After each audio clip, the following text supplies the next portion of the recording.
Hello everyone! Alright mga Zay, andito tayo ngayon sa bahay. Gagawa tayo ng house tour! Is the last, hopefully not last. It's gonna be our last house tour and now I'm waiting for the sun.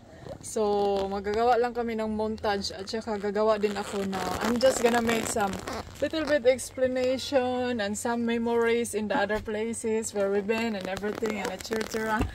And yeah, let's gonna be started. So, ayan mga antikadayers, dito tayo mag-start sa baba kung ano yung mga memories na gagawa namin dito.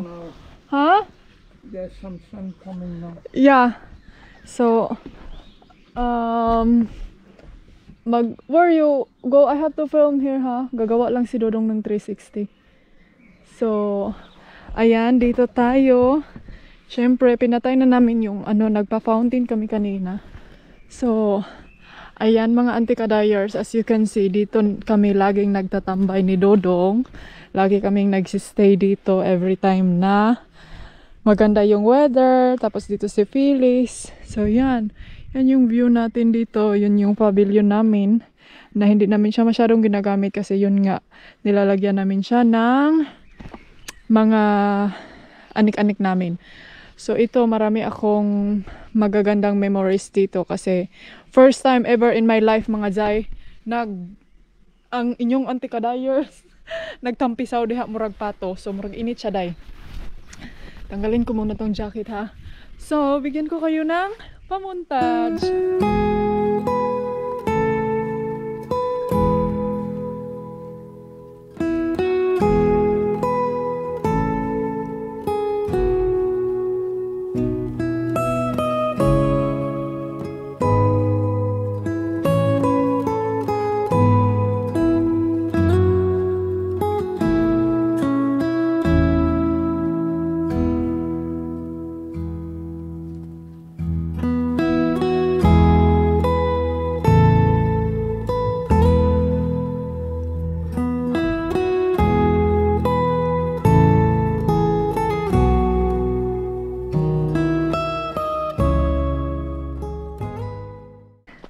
Dito tayo mga Zay. Dito before, may nilagay kaming nang tawag dito, yung bang hammer, duyan. So dati dito namin nilalagay yung duyan. So dito kami nagduduyan-duyan ni Dudong, ni Felix.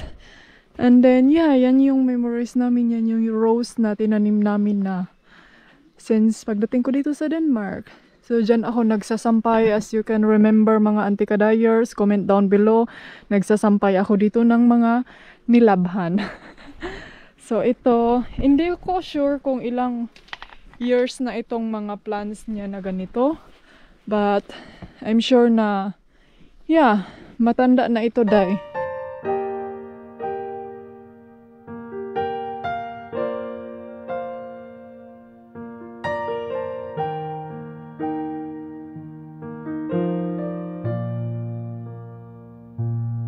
I can see you far and wide across the ocean, above the clouds.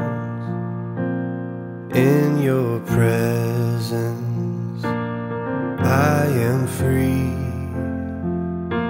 I hear your whisper through the wind. Right now, there's no place that I would rather be. So let this moment last.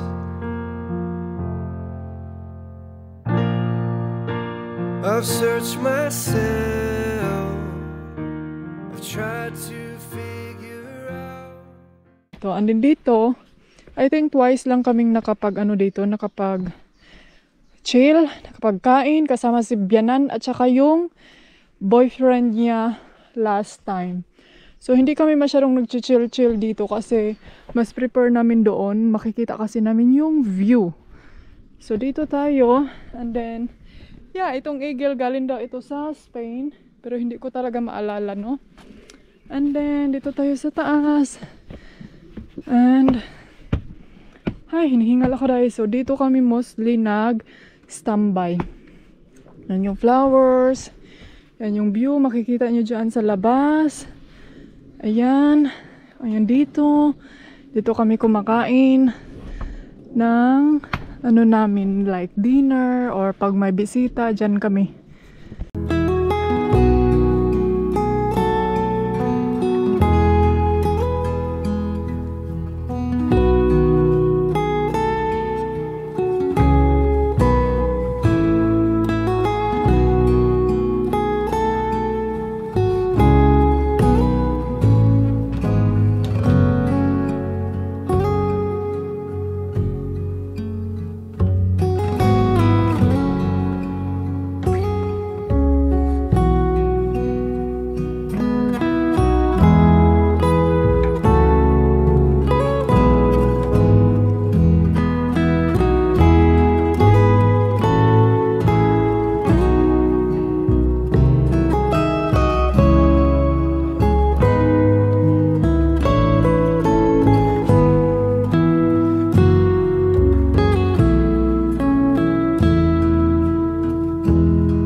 Hello!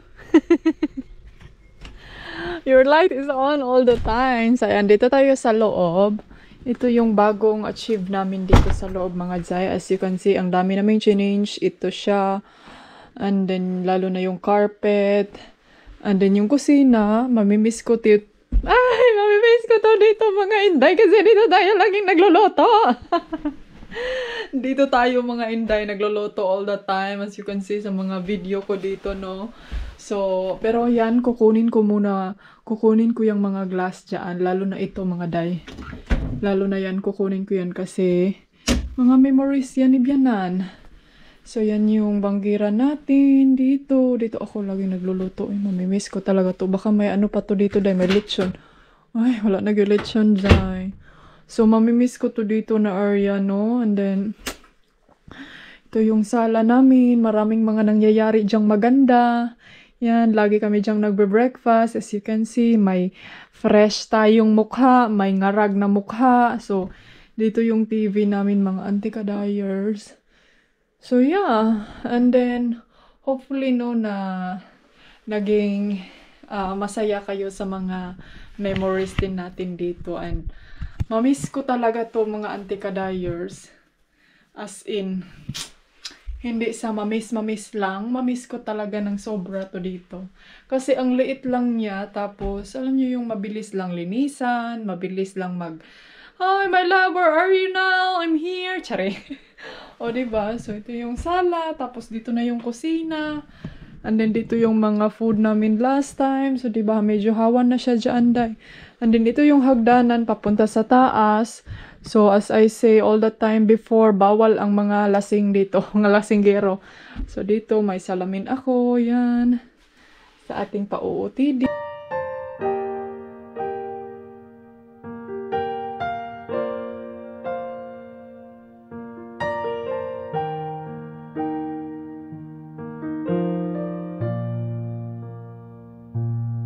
I can see you far and wide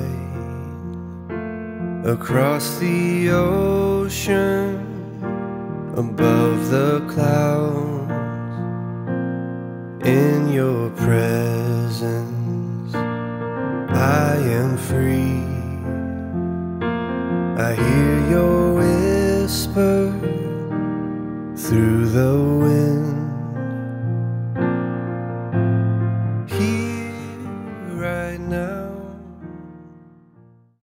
Tapos, dito na yung kwarto na isa. Diretso sa CR. So, yan. Bago yan mga antikadayers, as in pinabago talaga namin to dito lahat. Gusto nga namin tong kukunin siya, pero sabi ko ay wag na lang dong kasi sayang. Sayang pag kukunin namin to siya. So, ang pinaiwan namin is yan, nakabinit na dyan at saka ito. So yan ko. Actually, kukunin ko yung bedsheet na yan kay sa akin yan dahil. And then dito naman is yung sa CR, shower. Dito ako nagla-laundry. May mga video ako dito mga antikadayers. As you can see, naalala nyo to dito. May konting bintana tayo. So, ayan. May konting ilaw. Ito yung mga vanity ano ko dito. Ay, sobrang mamimiss ko dito mga inday. Pero kailangan nating i-let go ang mga bagay na sobra-sobra na. Tsari. Sobra-sobra na. Kaulaw, baray! I hear your whisper through the wind. Here, right now, there's no place that I would rather be. So let this moment last.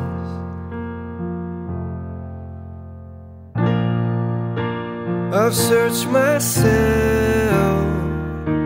I've tried to figure out who I am, and you were always there to live. Ayan, ganito ako. Dahil aakyat dito. Ganyan. Tapos, ang bubungan sa'yo dito, yan. Yang jacuzzi. Dito, may toilet to dito eh. Yung ihianan. So, ayan. Yan, yung jacuzzi namin. May konting bintana. Diyan laging lumulusot si Felix. And then, yan yung kwarto. Yan yung bed. Dito yung pinakamaraming nangyayari. Tsari.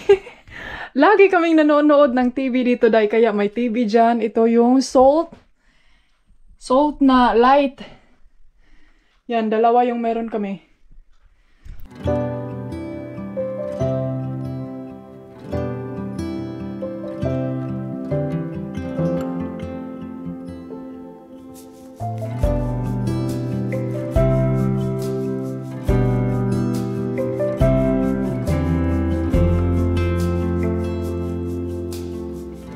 Though he may lead us through the valley, Christ will walk along beside. Through the trials in the canyon, He will ever be our guide. A friend in time of need, a help to those who call. Anywhere He leads, we will surely follow. Jesus, Jesus, you are all we see.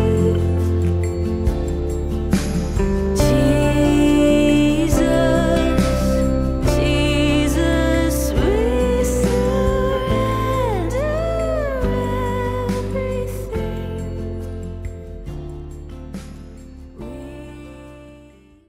So, dito yung bed namin mga ante. May table dyan na pwede namin siyang gawing pangkain kung kakain kami. And then, yeah, may bintana doon na exit ni Felix. And then dito, may bintana na malaki na view. Yan yung view sa labas. Yan. Kaya, gigising talaga kami ng maaga dito dahil kay ang sinag ng araw makikita talaga namin dyan. So, bibigyan ko kayo ng konti ng story time, no? First time kong pagdating dito sa bahay ni Habi, nasabi ko talaga day na, hala, ganito lang pala kalaki yung bahay niya day. Kasi yung expectation kasi natin mga ante, pag foreigner na yung asawa nyo, malamansyon na yung bahay day. Sobrang laki niya. Pero hindi ko naman inanuhan na kanang kanang lahat.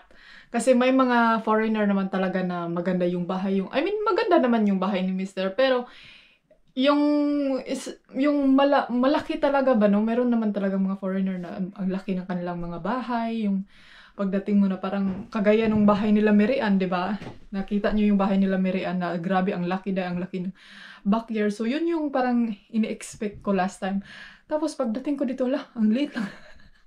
Ang liit lang pala ng bahay niya, dai. So, sabi ko sa sarili ko, maganda to kasi, di ba tayo sa Pilipinas, nangangarap talaga tayo ng mga mansyon, malalaking bahay, yung bonggahan talaga, no? Pero dito, dahil parang na-realize ko pagdating ko dito, parang iba man yung style nila. Dahil yung gusto lang man nila yung kalang mga pa-vintage style, yung mga aesthetic, yung unique jud. Ganang lalo na yung mga kahoy dun sa atin, dahil pag kahoy ang bahay mo, murag lahi ra gyud. Lahi ra gyud ka ika nga style. Ibang-iba ka lang na style, no? So, dito si Dodong, ang ano niya kasi, ang reason, kaya siya nag-wooden style. Kasi gusto niyang i-keep yung Danish style na mga antikadayers na yung style nila nung unang panahon ba. So, wala siyang masyadong binago, except sa binago niya lang yung mga kahoy, yung mga color. So, yun lang yung mga ano niya. Pero yung style, ganun pa din yung before. Kaya, yeah, I mean, masaya naman ako sa kasi syempre maliit lang, hindi maraming trabahuin kumpara dun sa Spain na grabe ang laki. Dahil 3 kwarto, 2 CR. So, diba? So, medyo marami talaga akong trabahuin doon kumpara dito. But, I'm still happy naman dun sa Spain, no? Hindi tayo maggaganon na, ay, hindi, ganito, ganyan. Huwag tayong mag-complain. Masaya ako dahil, syempre, na-experience ko yung mga ganitong lifestyle, mga ganitong style sa bahay. May medyo social, may medyo aesthetic, vintage, o diba? So, pero, alam nyo mga ante, siguro, in fairness, alam nyo, lagi kong sinasabi before no, nandito pa kami, gusto kong gumawa ng video dito, day. Hala, bakit ito umawas? Parang may tubig siya, day. May tubig. So, itong jacuzzi, alam nyo ba? Nagamit lang namin to mga 1 beses lang siya, day. So, yun na nga, and then, I mean, masaya ako, day. Masaya ako kahit saan man ako ilagay sa mundo. Kasi ako yung parang gusto ko lang simple. Gusto ko lang yung simple yung buhay ko na walang masyadong, basta walay gubot. So, nako anak day, happy na kaiko anak day, basta walay ka ng daghang mga itchos, kimberlo, mga kaaway, mga ganyan. Mas gusto ko yung peaceful yung surrounding ko kaysa aanuhin mo namang sobrang luxury yung buhay pero hindi peaceful, di ba? So, yan yung ko. May malaking rason kami kaya talaga ito binenta, no? Sa bahay, walang problema. Hindi siya problema, mga ante, yung bahay namin, yung, ano ba tong tawag dito, day? Yung financial, wala kaming problema. Wala kaming problema sa financial, mga ante kadayers. Kasi may nabasa akong comment na, sinungaling, sabihin mo na lang yung totoo, na ibenta ng asawa mo ang bahay dahil ubos na ang pera niya dahil sa pagkakasakit ko daw. So, muna og sa taday no dito tas ubos be. Oh, so yun na. Montage na lang tayo dyan, say. Oh, dito delikado to day pag makahil ka. Kaya mag-ingat ka talaga, inday ani, no? In fairness, sa ilang years ko ditong sa kakanaog, no, hindi pa naman ako nahulog, day. Hindi pa naman ako nahulog sa hagdanan. Pero doon sa hagdanan ni mama, nahulog ako doon, day. Grabe, pagkabuto na ako dito. So, i-share ko sa inyo yung reason. Kunin ko muna yung jacket kasi malamig sa labas. Share ko sa inyo, ha. May i-share ako sa inyo. May i-clarify lang din ako kasi may nabasa akong comment na hindi naman siya as in galit or siguro nag-explain lang din siya sa kanyang side. Diba? Explain sa kanyang side. Ayan. Maglagay tayo nito. Ayan, no. So, Sabi doon sa comment ni Auntie Kadayers, sabi niya na sabihin mo na lang yung totoo na ibenta daw namin itong bahay dahil naubos na daw ang pera ng aking asawa. I go and Dahil- connect the lamp down there. Saka dahil lagi akong nagkasakit. Well, Auntie Kadayers, sasagutin ko to. May reason talaga kami na bininta to. Hindi sa i-share ko sa inyo next time kung ano talaga yung reason na para kasing hindi na siya needed na i-share ko sa inyo, pero hindi yan ang dahilan dahil bininta to ni Dodong, mga Auntie Kadayers. Hindi kami nagka-problema sa financial kasi siguro nakikita nyo naman, no? Bumili nga kami ng car. Tapos, so yun yung mga ante, ang rason talaga namin is gusto naming kanang mag-less o kanang kuan ba kining trabahoon kung sa kuan pa. Kasi dito mga day, ito kasi siya, mas marami siyang trabahoin. Hindi sa trabaho na maglinis, maganyan gitu. Yung maintenance ba, kasi dito sa Denmark may winter, may summer, so and then lalo na itong bahay is kahoy. So di ba alam nyo naman na pag kahoy, dapat alagaan talaga siya, i-take care. Kasi si Dodong iba dito dahil pag hindi mo tinitake yung mga kahoy, magabok. Lalo na si Dodong mahilig siya sa mga wooden style, bangko, mga lamesa, kahoy, o di ba? Lahat mostly dito is kahoy. Wala kaming masyadong semento. So yun yung rason na so hindi lang sa trabahoin kundi sa kining expense, kining kanang gasto siya ba, gasto, tapos yung pag-maintain dyan mo, yan yung lalo na yung mga pintura, kailangan mo i-repaint, tapos yung mga bagay na masisira sa winter time. So basta hindi, parang feel ko kasi na hindi ko i-explain kasi parang hindi nyo mag-gets mga daykay. Kasi sa atin manggod sa Pilipinas, wala tayo winter. Puro summer na tayo. And then pag ulan din, ulan lang, mild lang. Pero pag burak din, bagyo. So yan yung, parang hindi ko maano sa sarili ko ba na kailangan ko pa bang i-explain. Ito ganyan. But, yeah, yan yung rason mga day. And then, may isa pang pinaka big deal na rason talaga. Pero, I don't know, magpaalam muna ako kay Dodong kung gusto ko bang, kung pwede lang, kung okay lang ba sa kanya na i-share ko, no? Kasi, may mga involved kasi na mga dito sa kanila, yung mga rules, yung mga ganyan. So, hindi ako sure kung okay lang ba sa kanya na i-share ko yan sa inyo. Kasi gusto ko din na magiging aware kayo na hindi porket foreigner or ibang lahi yung mga asawa nyo dahil okay na yung estado ng kanilang buhay. Kaya as you can see naman no, na maraming mga foreigner na gustong manirahan dyan sa Pilipinas kasi parang wala tayong problema dahil. Ang problema natin is bugas lang. So dito, meron silang mga problema dahil pero hindi talaga kagaya sa atin sa Pilipinas na parang masusolve lang ng usapan, masusolve lang ng pera. Dito kasi may mga problema sila dahil na kahit bayaran mo pa yan, hindi yan kailangan talaga yung fight for the, So, but tatanungin ko kay Dodong kung okay lang ba sa kanya na i-share, no? Para din ma-aware tayo, ma-aware kayo na hindi lahat na nakikita nyo sa aming lifestyle na wow! Ang ganda ng Pilipina, nakapag-asawa ng afam na mayaman. So, hindi. I'm just trying to make you feel na yes, nag-asawa ako ng afam and then kailangan din nating ipakita sa ating pamilya doon sa Pilipinas na okay lang siya.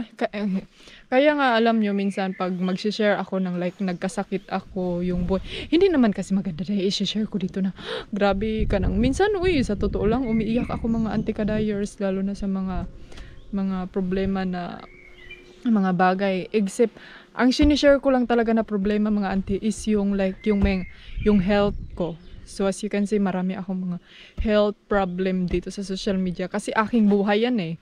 So hindi yan sa ibang mga marites dyan sa labas.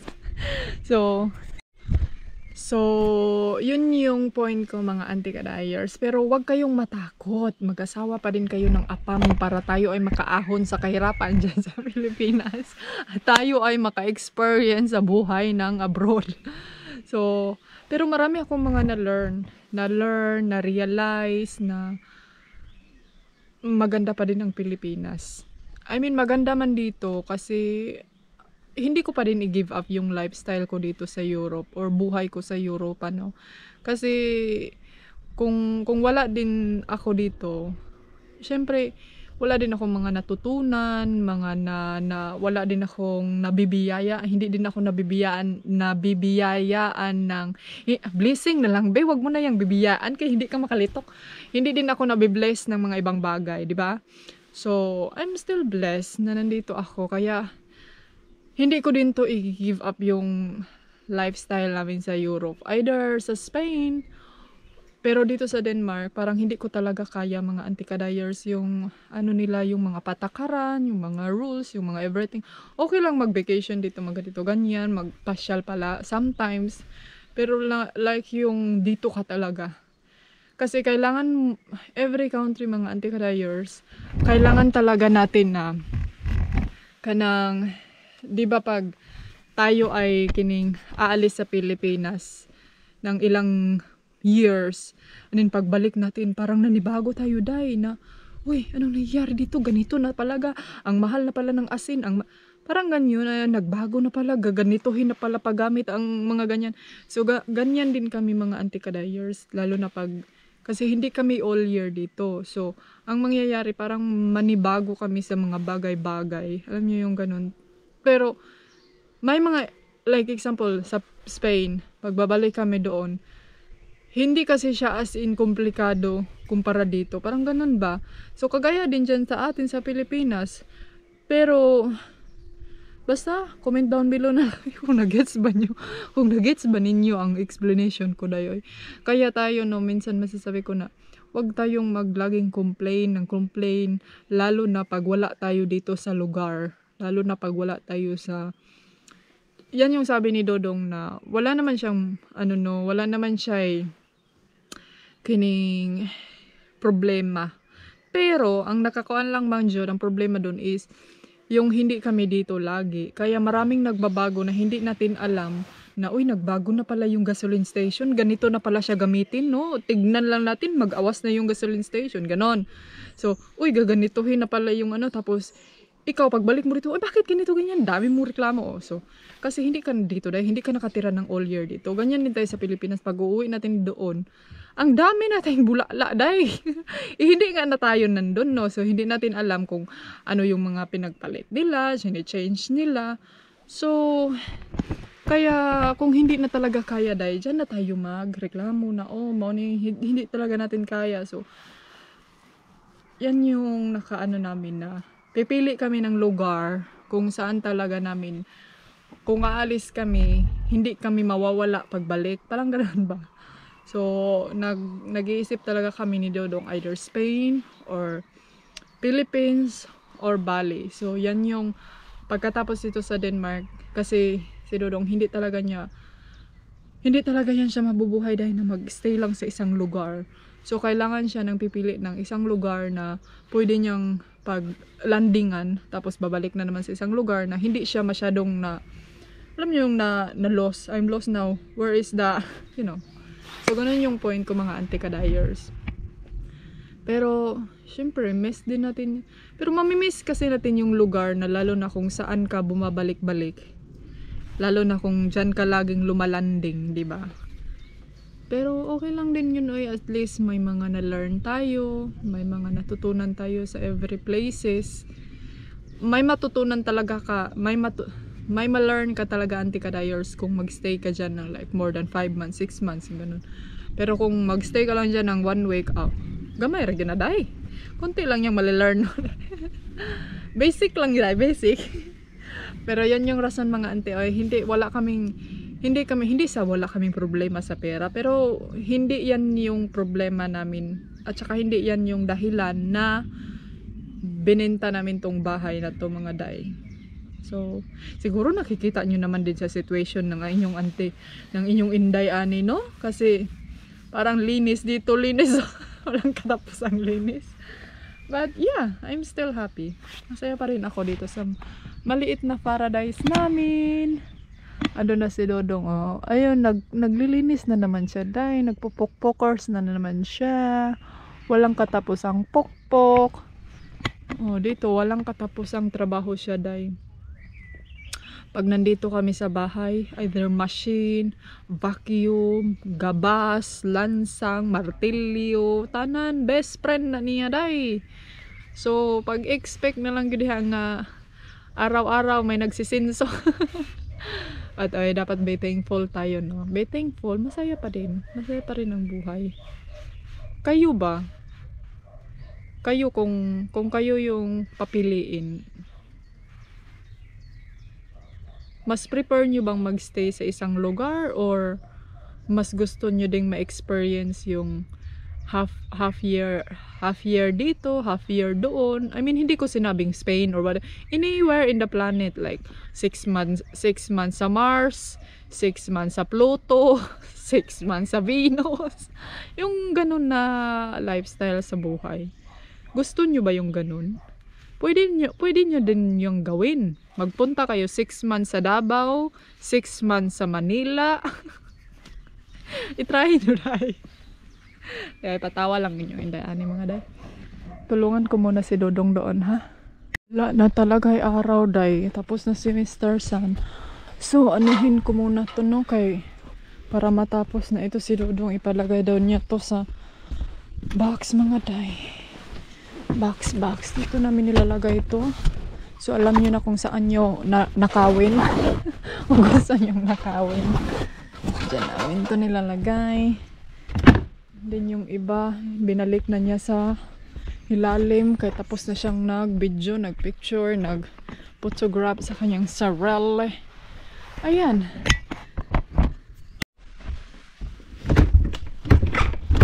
So, alis na kami mga day.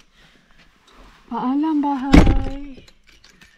Thank you for the day. And thank you for everything. And hopefully na mabenta to ng maaga para makapagbiyahe.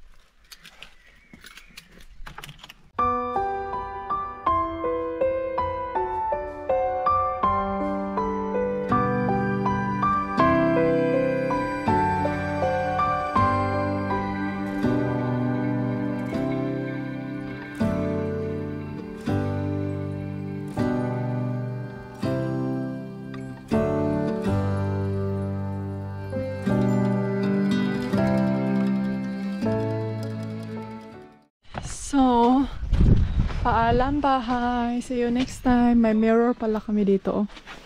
And then, ito yung nabili namin kanina doon sa town. Cake. Dito ko ilagay yan. So, let's go my love. Nag-cutting pa siya ng mga mga hanash niya dyan. Let's go! And hopefully nag-enjoy kayo sa ating pa-house tour at konting pa-explanation sa mga memories natin dito. Comment down below kung ano yung mga magagandang naalaala nyo dito sa amin. Dito sa bahay na to. And kung ano yung mga nagustuhan nyo, saan na part, saan na area. Para naman malaman ko mga day. You don't have water in this one, the pink one? Huh? There's no water on it? I think there's some water.